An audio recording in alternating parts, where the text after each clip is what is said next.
Hey guys, welcome to this Spain Under-21 recap video. Sorry for the delay. We had a big journey from the north, Bydgoszcz, to the south, to Krakow, 6-hour train journey. And we shared a train with the Spain Under-21 team as well. But yeah, in Bydgoszcz, the weather was very different to where it is now in sunny Krakow. But Spain, the rotational team, they managed to win 1-0. Yeah, it wasn't too bad. I mean, it was the first time really I think that Spain have had to deal with anything other than nice sunshine. I think Gdynia, we both expected it to not quite be as nice weather as it is now. Same within Krakow. I don't think it's about 29 degrees. Yeah, it's 29 degrees right now. Yeah. I mean, it's not quite the 40 that's in Madrid, but it was the first time really that these players have seen anything other than the sun. But yeah, I mean, there's a lot of change. It doesn't really tell us much about the next round, other than Spain have got a lot of good options if they need them. Well, who stood out, do you think? If you had to pick out of the players who came in, who stood out? 3 players who stood out. I mean, I always think that, I think Guy is a bit unfortunate to be in the same squad as Johnny. Mm-hmm. I think both of those are capable. I do think that Carlos Soler, I would just be opted towards him just in general normally, but he was a bit quiet. His role was interesting, wasn't it? Yeah, I mean, he was a bit deeper, wasn't he? A bit reduced. He was having to spread play a little bit. So I mean, I don't know. I mean, I'd probably say that the other 2 players that Celades could probably get the most use out of might be Iñaki and Odriozola down that right-hand side. I don't think that Oyarzabal really showed too much. I don't think that he's really anonymous. Mayoral did too much, especially in the second half. It was almost as if that he wasn't even on the pitch, to be honest. He had some nice touches. I don't know. He's very Benzema-like for me. Like he sometimes ghosts into games and then ghosts out of games. He had some nice touches. Like he produces the odd little flick, doesn't he, to keep the move going? Yeah, I mean, I felt in the first half, I mean, he didn't get the ball to feet maybe as much as you might like, but it was a bit hit and miss. There were a couple of times, especially early on, where he took some awful touches, but then there were a few times where he turned his man quite nicely. Mm-hmm. So it's a mixed bag, but I mean, when you've got such a competitive squad, you have to take your chances. You can't have players who are, producing on and off throughout the game. At least with Sandro, you know that even if things don't come off, because he can tend to be caught offside a little bit, you at least know that he's always going for the right areas and things like that. But with Mayoral, I didn't really feel as though he had any sort of direction to his game.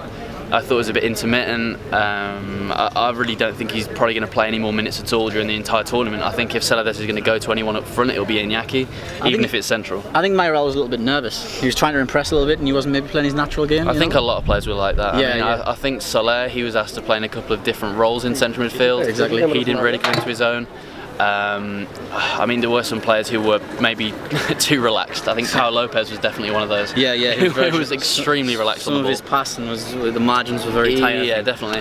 But I think in terms of players who would be perhaps of use in the future, it would definitely be Odriozola. He stood off for me, Odriozola. He could slot in easily, I think, and replace Bellerin. Bellerin has not been fantastic. He's been solid. He's been okay. He improved in the second game compared to the first, but Odriozola could easily come in.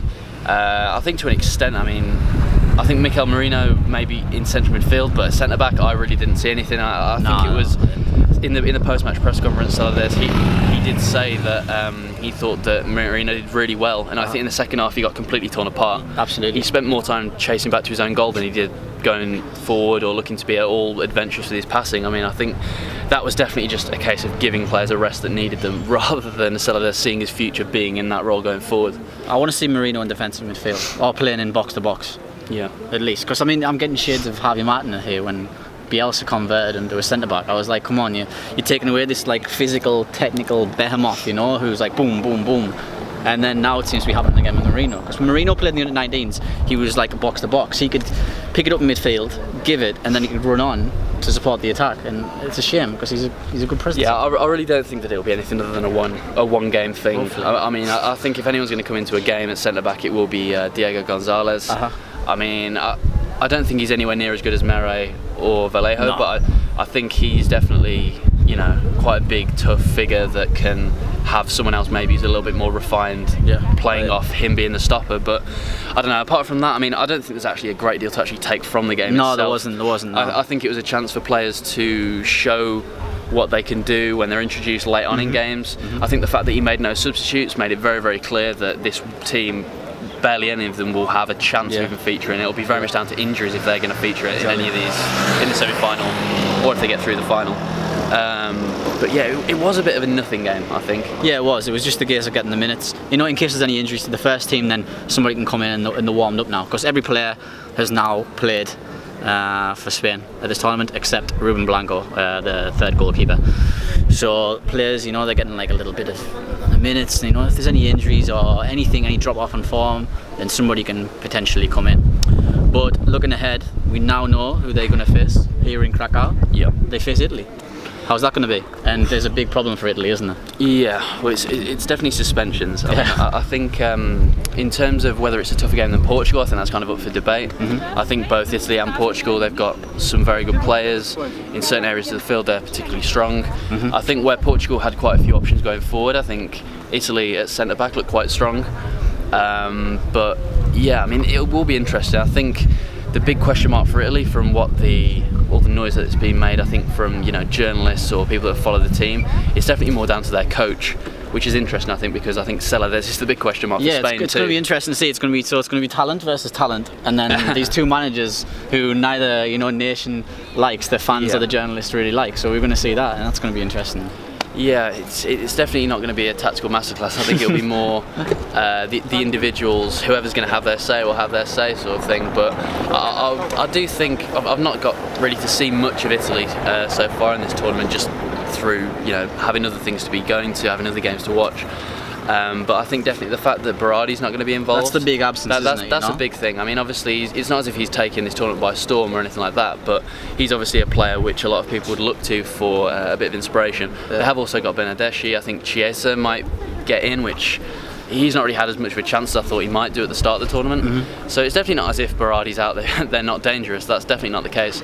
But I think it's definitely one of the players that Celades might have been a bit worried about, definitely won't be featuring. So would he be their Asensio, essentially, do you think?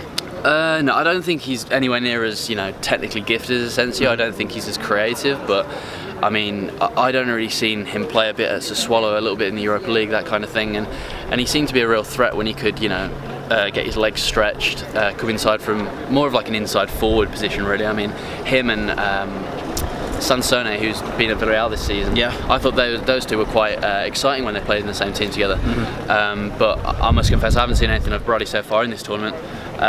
But I do think that with Spain playing as they do, where they like to get their fullbacks forward, whoever's going to be playing out wide for Italy, they will have an opportunity to drive at players. They will have an opportunity to drive at the likes of Vallejo and Mere being pulled out of central. I mean, I think that's not really going to be in any doubt, and I think it's really going to be down to Llorente to make sure that he can shuffle across and he can deal with this. Put the fires out, as he usually does. Definitely. He's excellent at doing it. So yeah, but it is interesting that I think when I look at this Italy team, I think the players that they've got that can hurt Spain are in the wide areas, and I think that was in the first half against Portugal definitely an area of the pitch where Spain did look vulnerable.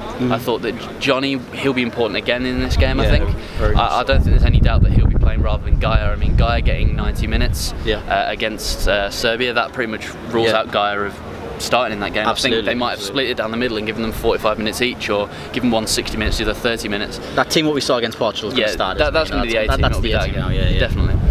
And are we going to see, do you think, from Italy potentially what Portugal did, press high up, do you think, and then spin up right on the counter?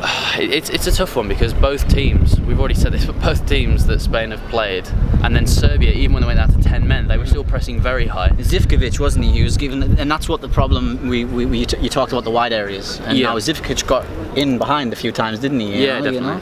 Definitely. I mean, this Spain, they're definitely not putting in any defensive masterclasses, that kind of thing. It's not watertight at all. The right team will get at Spain. I know everybody's saying Spain are unbeatable and this and that, but there's a few gaps there I think the right team can exploit if you study them correctly. Yeah, I mean, obviously the team that played against Serbia, you can't really look at it any right, but there were a lot of opportunities in that game, and even though it wasn't the same personnel, Spain did sort of play with the same system. They like to commit their fullbacks forward, so you would imagine that those kind of areas that Serbia managed to exploit, they'll be able to. Italy will be able to do the same thing and look to maybe get to the byline a little bit more. But it's definitely a tough one because obviously these players, they've had a complete rest. Italy, they've liked to rotate, but their coach has come under criticism for maybe doing things at the wrong time. He's kind of damned if he does and damned if he doesn't in terms of making changes or not. So yeah, I mean, it's two teams where they're going to probably be reliant on the individual. Might be reliant to the odd wonder goal. I think Asensio's got one in him. And obviously in this tournament we've seen, even though it's been quite a short tournament with not many games, we've seen quite a lot of, you know, bolts from the blue, little bits here and there, where obviously when you've got the youngest talent here, and when you've got a lot of scouts watching players who might not be at top clubs, you might have these players, you know, looking to make something happen that normally on a normal weekend in their domestic team, they might have played the easier option. Indeed. Because they're there for the full tournament, there for the full season, sorry. Exactly. But in this instance, then you never know. People might be more likely to go for, you know, the thing that's going to stick in everyone's mind for the longest.